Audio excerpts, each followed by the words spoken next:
that is just, it's fascist, it's totalitarian, it's this information grab, and a government that knows everything about you is a government that can take everything from you.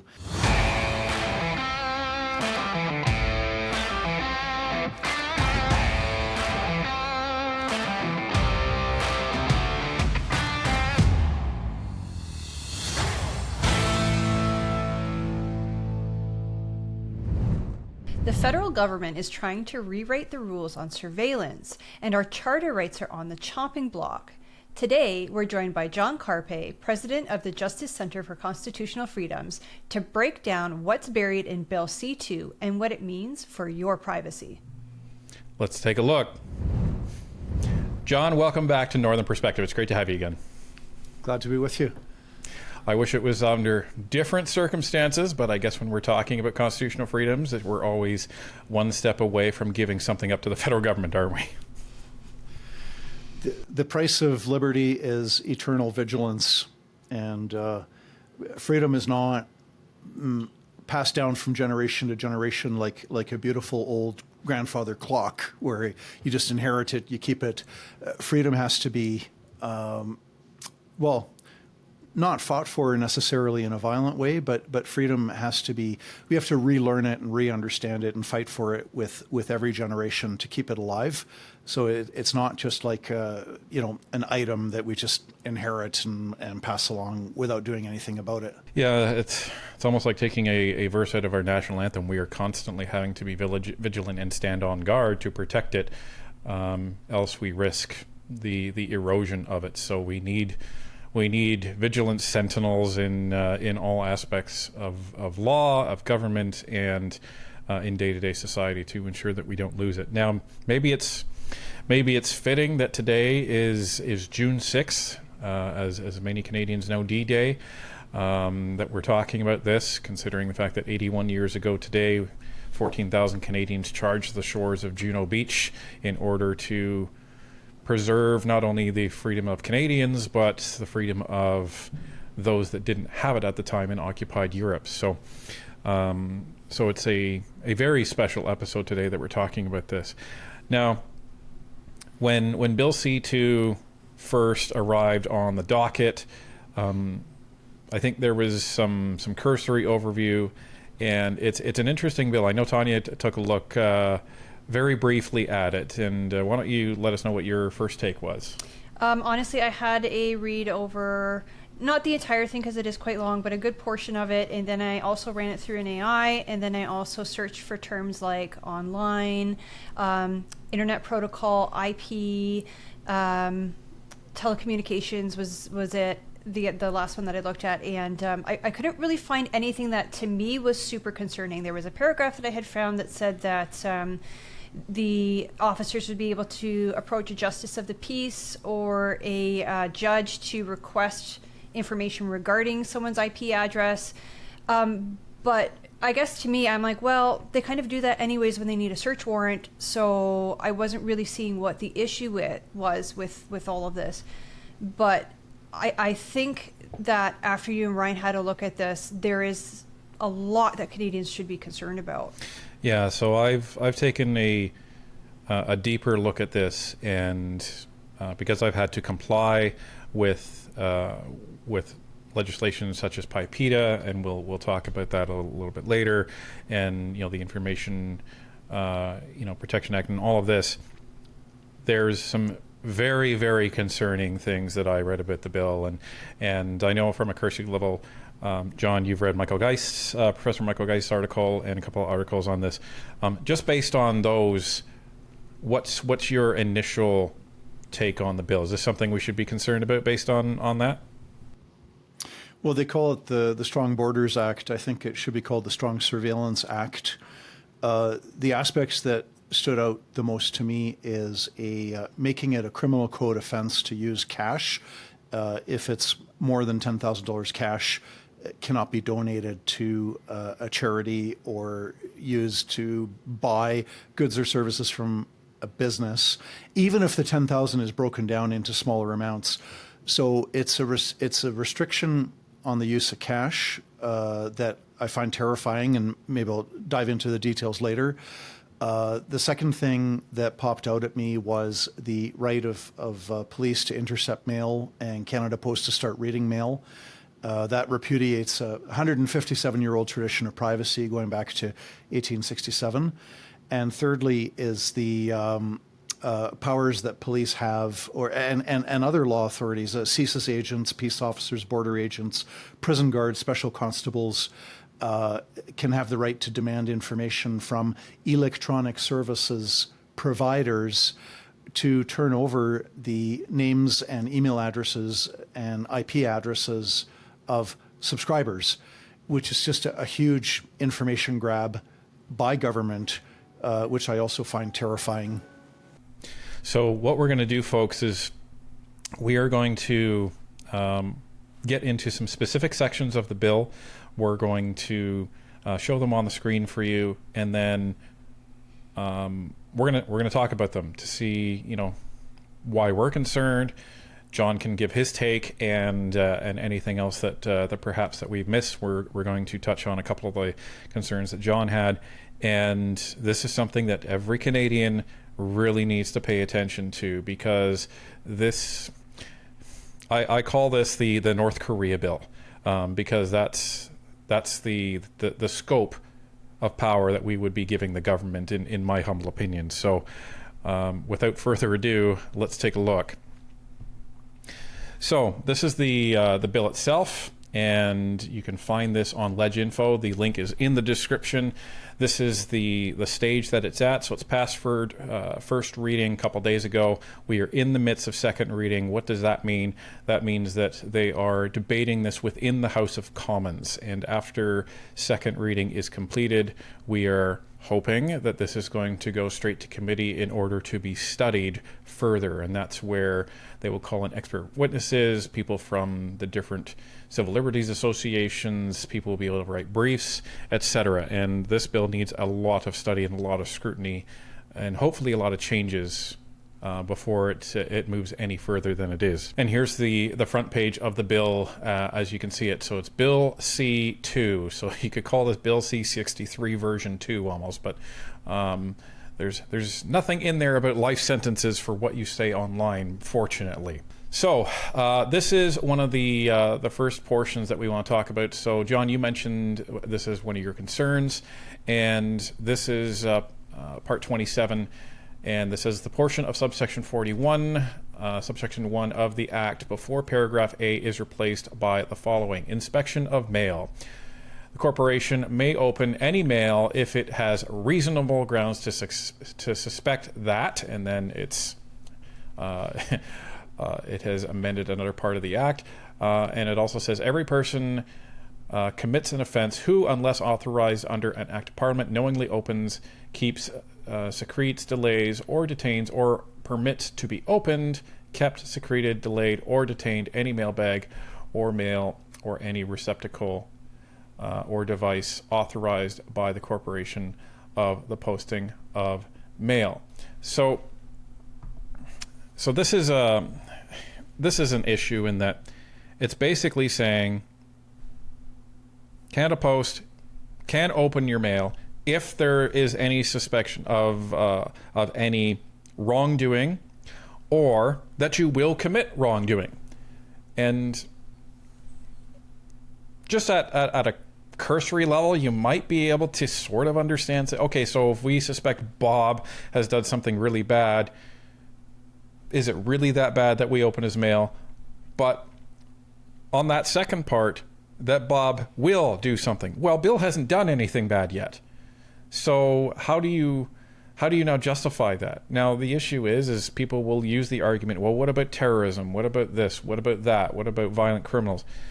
Sure, but if we go down that path, that's a very, very, very slippery slope to just then giving up all of our rights just in case. Is that what you would take away from that? Yeah, law enforcement has always had powers to violate privacy, violate confidentiality, etc., but they have to go to court and get a search warrant and or other court order that authorizes them.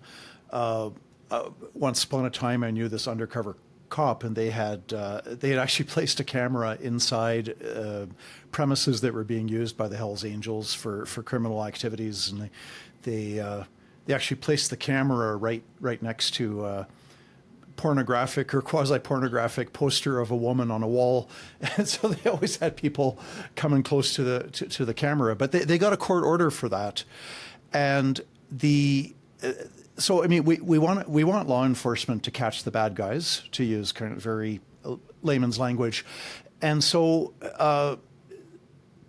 the way it's been working for centuries is that police do not have any right to go into your home. But if they have reports that they think are credible, that you are, running a child prostitution ring, or you're selling drugs, or there's other criminal activity going on, they can go to court, they can swear an affidavit, and they can say, we've got these reasonable grounds, and we want a court order, search warrant, to go in there, and they can get that. And so they can, on reasonable and probable grounds, they can bust into somebody's home unannounced and surprise them, and maybe, catch them in the act of the crime, etc. And likewise, police don't need a search warrant if they have reasonable grounds. Okay, if I hear screams and shouting from my next door neighbor, and I think the guy's beating up his wife, or the wife is beating up her husband, that also happens. Police can bust in there right there because they have reasonable grounds to believe that a crime is being actually committed in progress.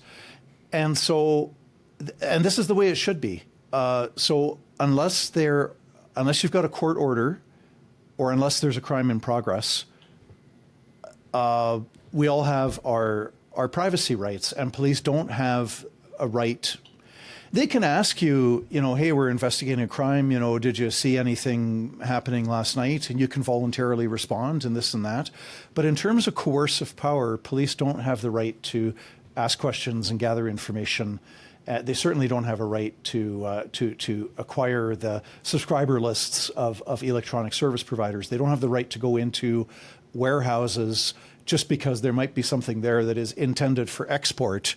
There's some very broad powers there that I haven't fully looked at yet, to go into warehouses because there's something there that is intended for export. That's very, very broad. So that's kind of the guiding principle that should be in place, is we empower law enforcement, but we also restrict it, that if you want to violate privacy rights, you need a court order or a crime in progress.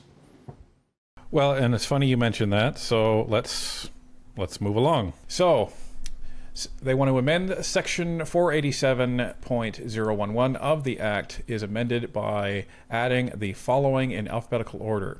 Subscriber information means in relation to any client of a person who provides services to the public, or any subscriber to the services of such a person, information that the subscriber, so it goes along and it essentially defines what these terms are.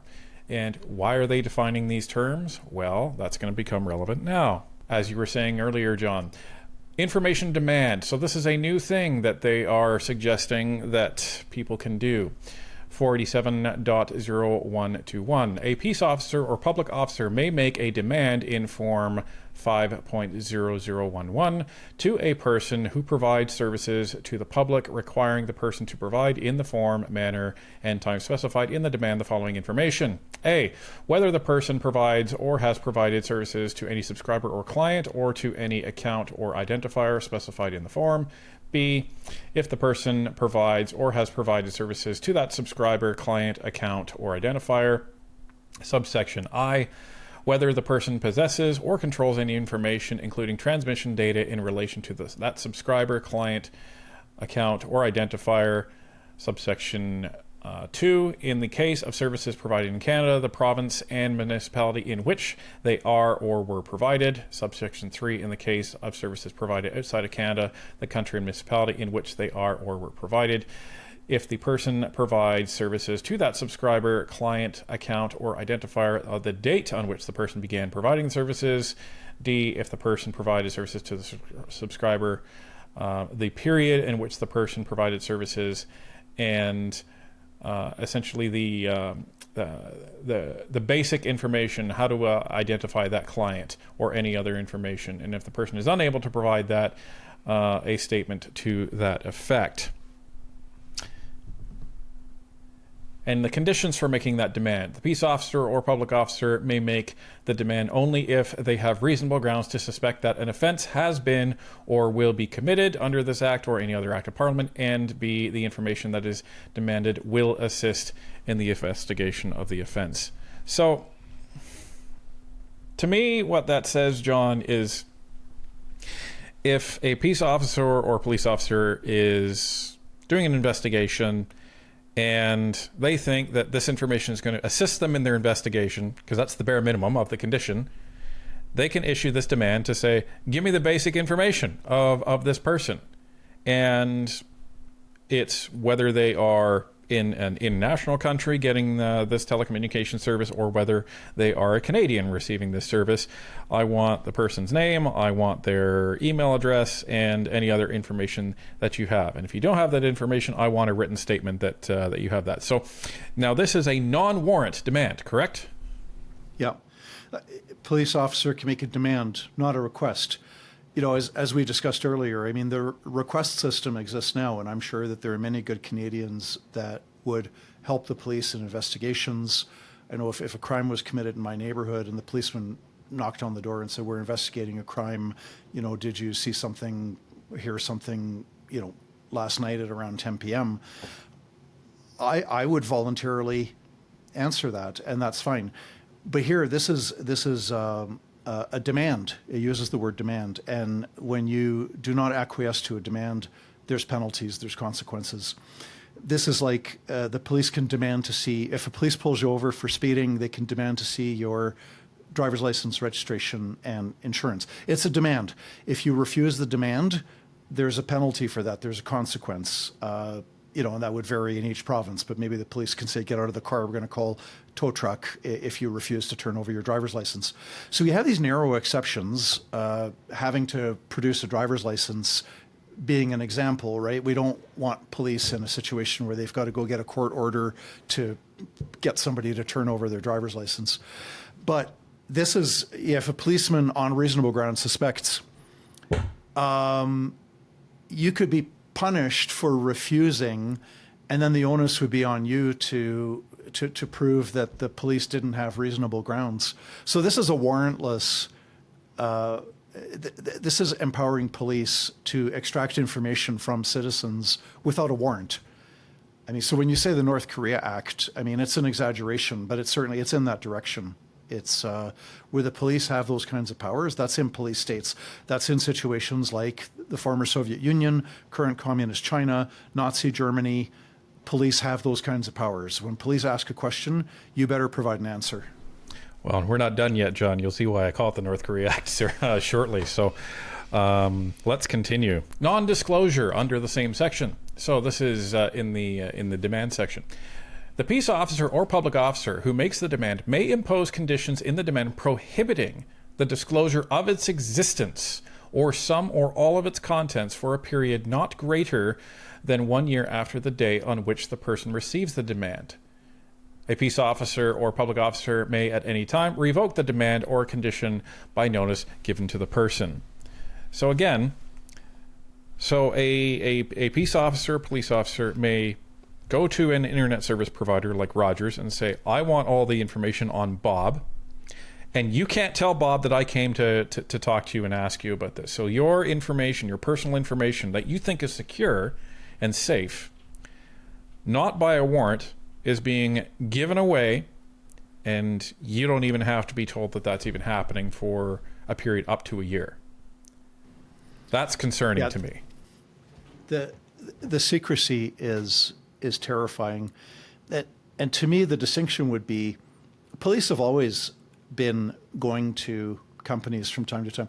If police suspect Bob of committing a crime, it's one thing for police to go to Rogers or, you know, some big company or Netflix or Amazon, Google, whatever. It's one thing for police to have information about Bob possessing and distributing child pornography And so they go and they can get in pretty short order. They can get a court order for that anyway. If it's targeting one individual who is a suspected criminal, that's fine.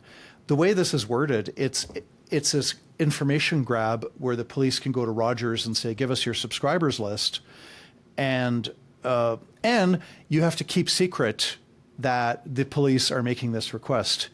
So yeah, prohibiting the disclosure of its existence so that police can make secret demands.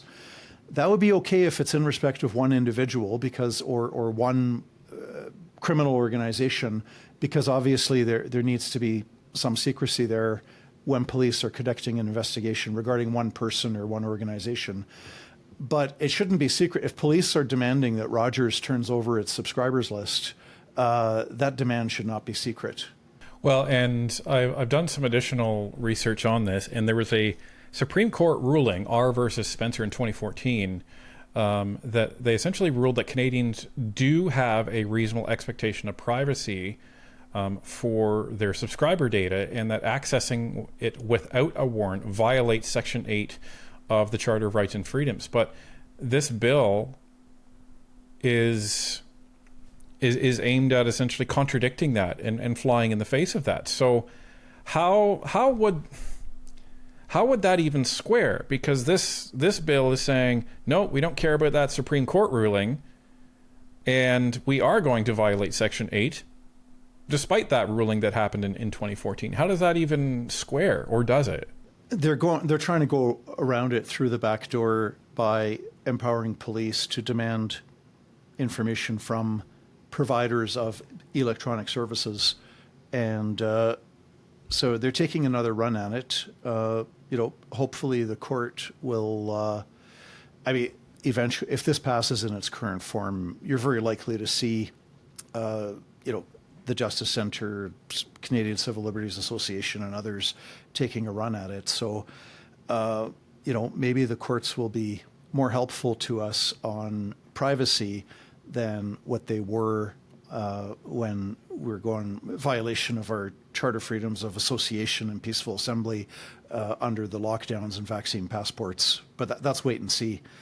But hopefully, with enough public outcry, there'll be some changes to this before it gets to third reading.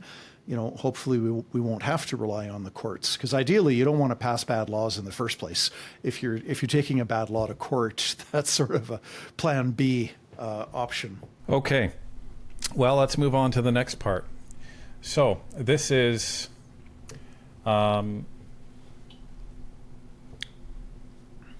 ex parte is secret. Yeah? Yes, it's a legal term for secret on a secret application. So for a production Without order for the the subscriber information. So they can make a secret application for the subscriber information made by a peace officer, public officer, or justice or judge may order a person who provides services to the public to prepare and produce a document containing all the subscriber information that relates to any information, including transmission data that is specified in the order and that is in their possession or control when they receive the order. And the conditions are, before making the order, the justice or judge must be satisfied by information on oath in Form 5.004 that there are reasonable grounds to suspect that an offense has been or will be committed under this act or any other act of Parliament, and the subscriber information is in the person's possession or control and will assist in the investigation of the offense. And the limitation, a person who is under investigation for the offense referred to in subsection 2 may not be made subject to an order. So this is essentially, and this is different than a warrant, right? This is not a warrant. This is a production order. So, so again, now at least this is still going to be going through a judge or justice, correct? Because it is a production order. Can you flash back to that? Certainly. Because my initial take was it can be a police officer who demands it. It need not be a judge. A judge was okay. Oh, okay. On an ex parte application made by a peace officer, a justice may order a person who provides services to the public document contain. Okay. So, so again, this is different than a warrant. This is a production order. So again, now at least this is still going to be going through a judge or justice. Because my initial take was it can be a police officer who demands it. It need not be a judge. A judge was okay. On an ex parte application made by a peace officer, a justice may order a person who provides services to the public document contain. Okay, no. So this has a restraint on it by way of needing a court order from a justice or judge, and so the peace officer or public officer would need to swear an affidavit, or a member of the police force staff would need to swear an affidavit. So this seems to be pointing at the need for a warrant. So we'll keep going, which is why I don't think, well, and I'll go back to, I don't think this actually matters, because we'll get right back to this. Don't worry. So another secret application made by a police officer or public officer may authorize a peace officer or a public officer to make a request to a foreign entity that provides telecommunication services. So essentially the same thing, but if they're getting any sort of telecommunication service through a foreign party, since a lot of Canadians actually have cell phone plans that are through other foreign entities, because they're actually cheaper than the plans that they have now. So I can see why they would double up on that. Order prohibiting disclosure. So on ex parte application made by a police officer or public officer, justice or judge may make an order prohibiting a person from disclosing the existence of some or all of the contents of a preservation demand made under section 487.012. So just to confirm my understanding there on that one, John, that's basically if they do make a secret demand for a production order, the judge or the justice can prohibit the entity that in which that production is made, so say Rogers, for example, from disclosing that they actually asked that. Yeah, so that's a lack of transparency. The only counter argument I can think of, as a general rule, when police are investigating, let's go to Bob the pedophile. Sorry, apologies to anybody named Bob, but if police are investigating that and they want to catch him, they've got to keep the investigation secret. So there's kind of an argument that some law enforcement things need to be secret, but you can go too far with that. If it's a demand that is just an information grab by government, where government says turn over your entire subscriber list, well, why right. That should be kept secret? But that's going to assist my investigation, John. That's a distinction. Well, yeah, but there's that important distinction again, right? The distinction between targeting one individual or one organization and blatantly violating that person's privacy rights, property rights, you're violating all kinds of rights and freedoms of one suspect. You're going after that one suspect. That's always been done, right? So if you engage in crime and other people see that and report you to the police, by engaging in crime, you give up your privacy rights, and the police might, tap your phone, to use old language, right? But that's so different from having the government telling a company, turn over the list of your subscribers. That is it's fascist. It's totalitarian. It's this information grab, and a government that knows everything about you is a government that can take everything from you, right? Because knowledge is power. Like, let's say, for example, there's somebody that wants to harm you, okay? But they don't know anything about you. It's hard for them to harm you. But if they know where you live, where you work, where you shop, who you hang out with, what sports you play in, whether or not you have a child, if you have a child, where the child goes to school. If somebody has a ton of information about you, they're in a position to harm you. They might not harm you, but if they have all that information, they can harm you. If they don't know anything about you, where you live, where you come and go, where you work, it's a lot harder for them to harm you, right? And the same thing is true with government. If government knows everything about me, and governments do know some things. I mean, I've got a driver's license that's got my home address on it. So, but these government databases are typically, they're separated from each other, right? So if the police pulls me over for a speeding ticket and they have my driver's license, they know where I live. But it's more selective. But here, why does government need to know everybody who subscribes to Netflix or to Rogers or a total list of all the people donating to a charity? I mean, right now CRA can request that information when they do an audit, but again, it's a very narrow power limited to one government department. So that's what I see as the broader issue is police can and should violate privacy rights when investigating a suspect. Right. But that should not be confused with government is entitled to massive volumes of information. That's so different. It sounds to me almost like it's trying to balance the privacy of Canadians as individuals versus the right of the government to know things that may prevent crime or stop crime. But in that, if that's your pretext, you could say, well, government should be omniscient. I mean, if I was omniscient, I could stop all crime and catch all criminals, right? So, and that's your justification, right? I need to know everything because I could prevent all crime. Well, that seems to be kind of an underlying premise here. Yeah. Governments need all the information to stop all crime, and there's a kernel of truth in it, right?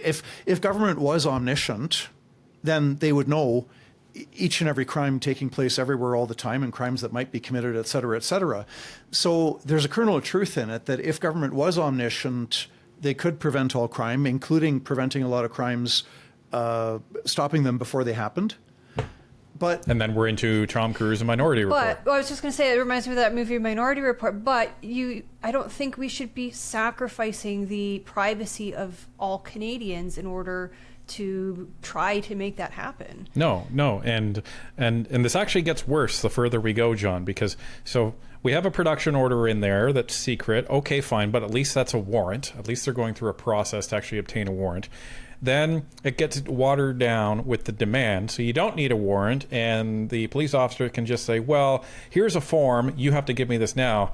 But this is where it gets worse. Subsection 487.0195 of the Act is replaced by the following. Request for information. For greater certainty, no information demand made under Section 487.0121 is necessary for a peace officer or public officer to ask a person to voluntarily provide any information referred to in paragraphs 487.0121A. If the person is lawfully in possession of the information. So what this says to me, John, is police officer can go up to Rogers and say, hey, I want your subscriber list, and I would like you to voluntarily give me that. Otherwise, we're going to be in paperwork. I'm going to have to issue a demand, and you're going to have to give it to me anyway. And if you have refused that, you're going to get a penalty, and then I'm going to have to get a warrant, and you're still going to have to give it to me anyway. So why don't you just give it to me? Well, that's probably going on to some extent now in some situations. I've heard reports about social workers that show up and use those kinds of tactics and say, well, you better let me come into your house and you better answer all of my questions, et cetera, because otherwise I'll be back with a court order and the police, so you might as well do it voluntarily. I don't know if you can realistically get around that.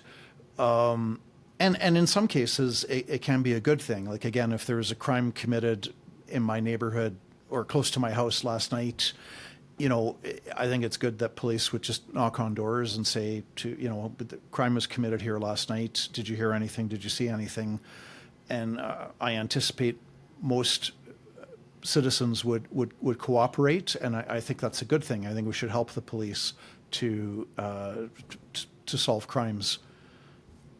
So I don't see that as being, but that kind of abuse that you talk about, I mean, I think that's sort of par for the course, right? Law enforcement is going to use those kinds of psychological tactics that are, somewhat based on legal premises. If you don't tell me voluntarily, I'll find out anyways. Well, it's kind of like if you have a doorbell camera and, the person across the street gets murdered and the police come knocking at your door, hey, can we have your doorbell cam footage? You can be like, sure, here you go. Or they can come back with a warrant. But I guess my issue is that in this section, there is no form that it talks about, right? It just says, I can ask you to give that. At least under the demand. there's a paper trail in what they actually have to fill out to request that personal information. In this one, they can just say, hey, give that to me, and then if Rogers does, there's potentially no paper trail. But I don't think you can have a law that really obviates that. I mean, police are likely to always, they've probably always done it, they probably always will. They go around and they ask for information, and they ask people to produce it voluntarily. So maybe this is not, the biggest problem in the bill. Oh, it's not the biggest problem. One thing that does bother me is the next section, though. No civil or criminal liability. A person who preserves data, keeps an account open or active, or provides a document in the circumstances referred to in subsections 1, or who provides information in the circumstances referred to in subsections 1.1 does not incur any criminal or civil liability for doing so. For greater certainty, no production order or warrant or information demand made under Section 487.0121 is necessary for a peace officer or public officer to receive any information from a person who is lawfully in possession of it, and to act on the information if the person provides it voluntarily or is required by law, including a law of a foreign state to provide it. So why this concerns me is because under Section 4.5.3 of the Personal Information Protection Electronic Documents Act, or PIPEDA as we know in information technology, personal information that is no longer required to fulfill the identified purposes should be destroyed, erased, or made anonymous. So that's actually in the Act, and I, as a information technology leader in corporations, have had to implement procedures and technologies in order to ensure that that's done, as well as if we receive a request from someone to destroy their data, we are supposed to be able to do that as well. So what this is saying is, hey, we know the law says that you have to do that. Now, if you don't, you're not going to be essentially held liable for it. It'd be interesting to juxtapose that with existing provisions. I don't know what those might be in the criminal code it's possible that there are already similar laws on the books that if you are cooperating with police in an investigation, providing information, that you are protected from civil and criminal liability. Because there is an obvious, to me it seems there's a tension there between protecting people's privacy and then complying with law enforcement demands, right? If you comply with the law enforcement demands, you're violating privacy. If you insist on protecting the privacy, you're not cooperating with the law enforcement, and there could be penalties for that. So there's certainly a tension there, it seems to me. Yeah, because what this says to me is if you have a telecommunications provider that has been pervasively violating PIPEDA by not destroying this information, and a law enforcement agency comes along at some point and says, hey, I need information for a subscriber. Well, Bill isn't a subscriber, but we kind of have his information, even though he was, a subscriber for 3 years ago.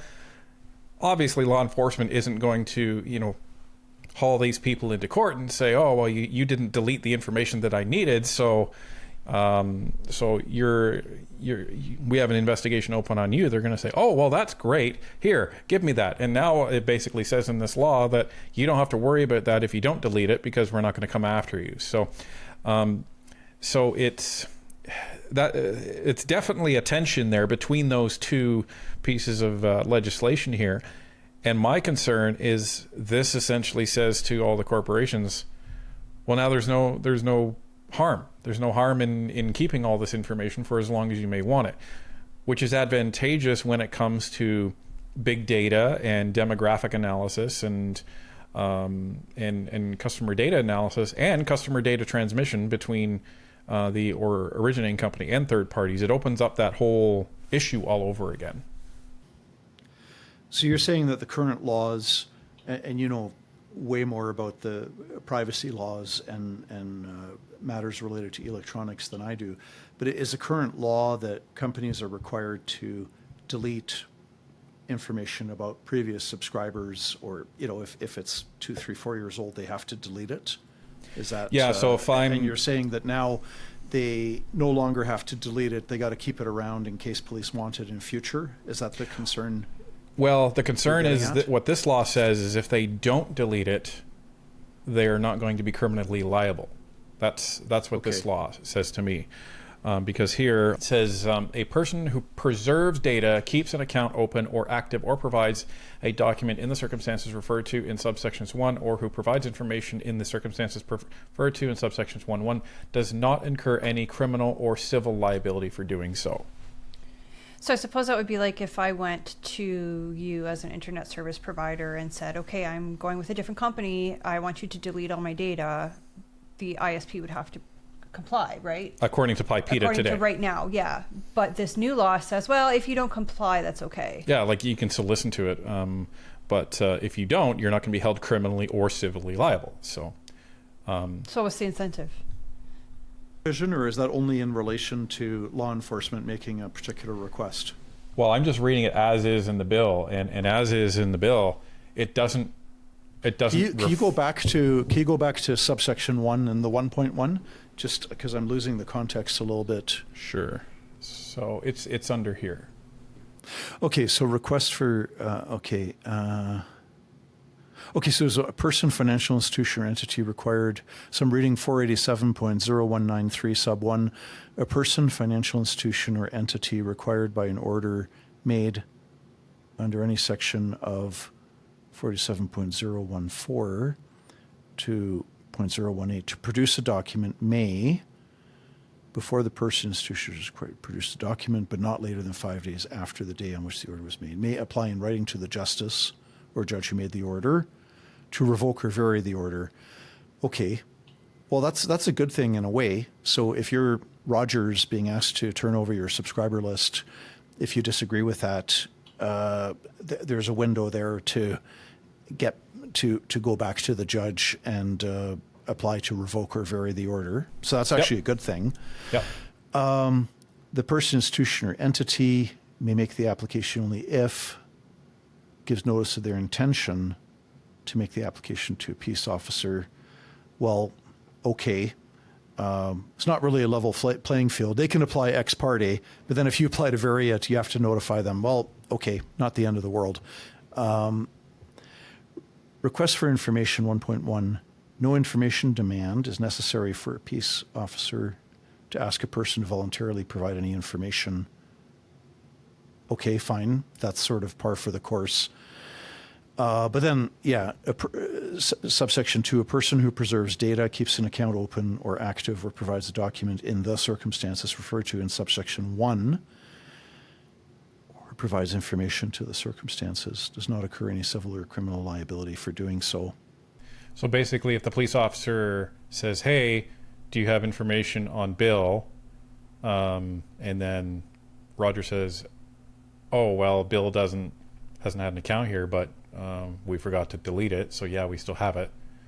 What that says to me is, if they ask you to voluntarily give this information, and then you do, and you should have deleted it, but you don't, then you're not going to be held civilly or criminally liable for it. That's how I interpret that. Okay, I don't disagree. So, well, I'm glad my interpretation is holding up to scrutiny. Well, I'm actually not glad it's holding up to scrutiny because that means it's as bad as I think it is in some of this stuff. So, anyhow, let's. So that's a big concern for me because that's. So you could be asking... It turns PIPEDA on its head. Yeah, so you could be asking like Facebook or Instagram or your ISP or anybody, hey, can you delete my account for me? I don't want it anymore. And then they're like, yeah, sure, we'll do that for you. And they don't. And then maybe down the road, it's used as part of a police investigation. You have no idea. Well, because they think you might make a crime. So. But would it be fair to say they would still, if they want to comply with the law, then when you say I'm switching to a different company, they would still delete it because they're complying with the law, right? They're not going to, or are you saying they're going to break the law just in case they get asked for the information later? Is that where you're going?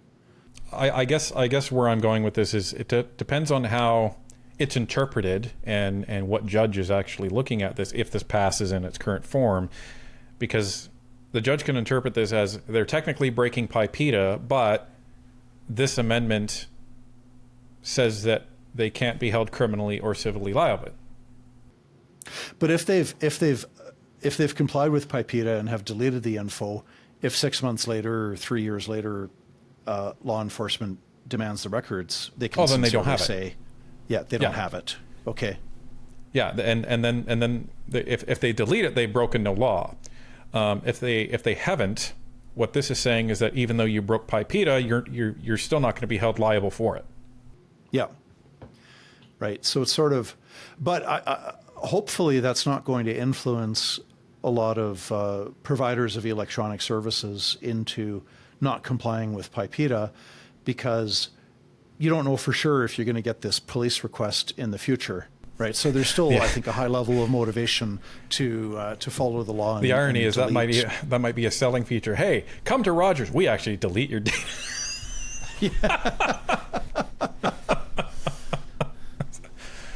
It would be crazy town if that was one of the selling features. Okay, what do I have next year? Okay, exigent circumstances. A peace officer or public officer may, in the course of their duties, exercise any of the powers described in those sections without a warrant if the conditions for obtaining a warrant exist, but by reason of exigent circumstances, it would be impracticable to obtain a warrant. Or B, seize any subscriber information that may be the subject of an order made under subsection X, or any data that may be subject of an order made under subsection 487 and 487 if the conditions for obtaining an order exist, but by reason of exigent circumstances, it would be impracticable to obtain an order. That's a pretty low standard. I'd be concerned about the word impracticable. Yeah. It's a low standard. Again, the law already allows police, if they have reasonable grounds to, I don't even know if it needs to be reasonable and probable or just reasonable, I'm not sure which of the two, but if there are reasonable grounds to believe that a crime is in progress, whether it's domestic assault or child or anything else, then they already can act without a search warrant. They can barge into my next door neighbor's home without a search warrant. If I phoned in and said, like, there's violence taking place in that house right now, I hear people screaming, shouting, pots banging, or objects being thrown, whatever. So that's already there. But here to say it's impracticable, that's kind of sounds like a much lower standard. I'd have to drive all the way across town, John. Yeah. And you know how traffic is like on the 401. Yeah, I do. I've been to Toronto many times. So, but Yeah. And this term exigent circumstances, what does that mean in legal terms? Well, exigent is also a bit vague. I mean, look, a good law would make it a little bit more clear and say, circumstances where a crime is being committed. Right? In exigent circumstances, it's a lower standard again. Any time that there's a violation of a citizen's right to privacy, security, freedom from surveillance, freedom, the language should be very clear and specific to protect the individual as much as possible, and allow law enforcement to violate privacy rights only when they meet a high threshold, and not just good faith. Anyway. So it's a judgment call, basically, and this is where this section basically, to me, says, well, if you think it's necessary, you don't have to do any of this other stuff that we outlined earlier. Yeah, where the circumstances exigent. It doesn't say emergency circumstances, because it'll always be a judgment call, right? So what the law what the laws that are in place is is have that higher standard, that to say it's an emergency, there's a risk of somebody being harmed, there is urgency, so that if it's not done immediately, the opportunity to help the situation will forever disappear.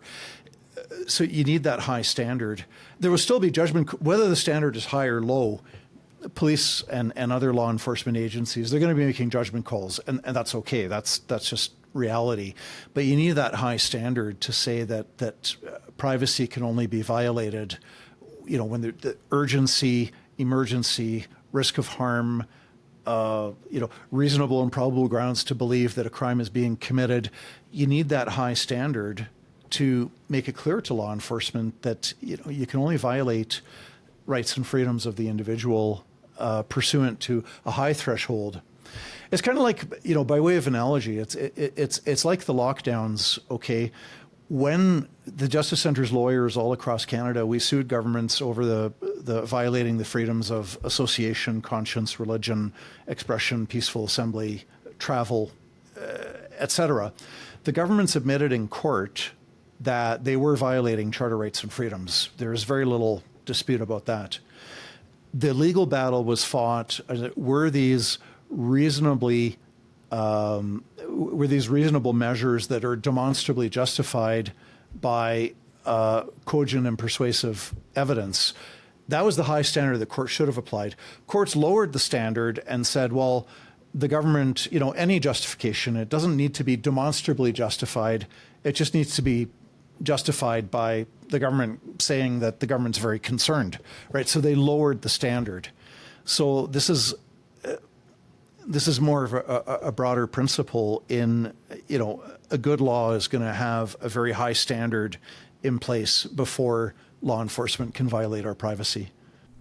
Well, and I would, if every single one of these had as a precondition that if the person that you're asking about, like if the person you're investigating was an existing convicted person, or a person who had already been charged with a similar offense, that would be a little bit more understandable, because at least there's some more justification. But even then, we have to be so careful about going down this path of allowing our privacy and our charter rights to be subverted. And that's what I had said. It's kind of like the government is like, well, you Canadians should all give up your rights so that we can predict almost what crimes are going to happen, or we can stop crimes right away. I mean, there needs to be a balance between privacy of Canadians and stopping crime, but it shouldn't come at the cost of the privacy of all Canadians. Like, imagine if two police officers just showed up as you were, leaving your home for groceries and be like, "Oh, you're under arrest, sir." For what? Well, we have reasonable grounds to believe that you'll be committing an online felony tomorrow, so you're under arrest for that. What? It gets... We have to remind ourselves as well, human nature is a mixture of good and evil. People are capable of heroic acts, of generosity and displaying courage and goodness and compassion. We're capable of great good. People are also capable of great evil. Government is made up out of people. And this gets back to this, an omniscient government would be able to to eliminate crime or come very close to eliminating it even before it happened. Now, if human nature was perfectly good, and then so we had a good omniscient government, kind of sounds like God, but if we had an omniscient government that was also purely good and not evil, well, maybe that might be okay. But government is made up of people. People have human nature is a mixture of good and evil. Governments are capable of perpetrating great evil. We know that from history. In the 20th century, there were more people murdered by their own government, and I'm talking about Nazi-occupied Europe, Soviet Union under Stalin and others, Mao's communist China, Pol Pot's Cambodia. More people were murdered by their own government in the 20th century than the total number of soldiers that died in battlefields. So governments at that extreme can do great evil. And even if they're not going into full-on genocide, you've got your Mussolinis and your Francos and the military junta in Argentina and hundreds of dictators in countries across history that even if they're not getting into outright genocide, they are locking up their political opponents in jail, torturing people, secret disappearances. So this is, I think a lot of this gets back to some people have this naive view of government can do no wrong. I mean, surely government always has our best interests at heart. It's like, well, wait a minute, just look at history. Government doesn't necessarily. So this gets back to, the difference between targeting a criminal gang or targeting an individual for an investigation in order to fight crime, violating the privacy rights of that individual or organization, versus this big information grab where government just gets to go, I'm gonna grab all of this information on everybody. That's a problem, because then you're moving to an omniscient government, which is not always benevolent. Right? It's so like that's fishing the with danger. a pole versus fishing with a net. When you fish with a net, you're going to catch a whole lot of fish, even if they're not the ones you want. Well, or in some cases, fishing with a stick of dynamite. Yeah. Right? So, or using an atomic bomb to kill a fly is another good analogy. If you want to kill a fly, maybe grab a swatter. So we could probably spend another 2 hours actually going through this bill, John. But these are the main points of contention as it relates to potential online surveillance and online, privacy rights being completely subverted by this legislation without any due process whatsoever. So, if Canadians are concerned about this, if they want to fight back, as it were, do you have any suggestions for them? Contact your member of parliament, and even a short email that says, I'm concerned about the increased surveillance powers in the Strong Borders Act, and I urge you to vote against the legislation. Or ask the MP for some pointed questions. They will probably be going back to the minister to say, how do I answer this question for my constituents? And they'll probably type up a nice form letter. One thing I found interesting, it was almost comical. I mean, it's very sad, but I had to laugh. The minister said, I really support the Canadian Charter of Rights and Freedoms, and this legislation has been thoroughly vetted to ensure that it's properly balanced and the safeguards are there to protect charter rights and freedoms. I'm thinking, that's what they said with the Online Harms Act. That's what every politician says about every piece of legislation. It's sort of like this token, like a boilerplate. And by the way, this complies with the charter. Yes. Don't bother looking. Trust me, we looked at it. This complies with the charter. Yeah. And maybe we can tackle this whole issue of criminalizing the use of cash in amounts exceeding $10,000. Maybe we could talk about that on a future show, because that's a whole very scary thing. The cashless society and how that ties in with central bank digital currency. If you want, separate and apart from this whole surveillance powers, the cashless society is a totalitarian's dream, because you can exercise such tight, minute, detailed control over everybody's lives if you've got central bank digital currency. And here in this bill, we see the first steps towards criminalizing the use of cash. Well, we will be. I think that would be an excellent topic for our next chat, John. So we look forward to that, and we will be watching the debate with great interest, and we will be looking forward to this hopefully going to committee and then giving our commentary and hopefully writing a brief on this from our perspective. But thanks so much for your insight on this, and thank you very much for your and everybody else at the JCCF's time and effort in fighting for our constitutional freedoms. Well, thanks for having me on your show. It's a great honor.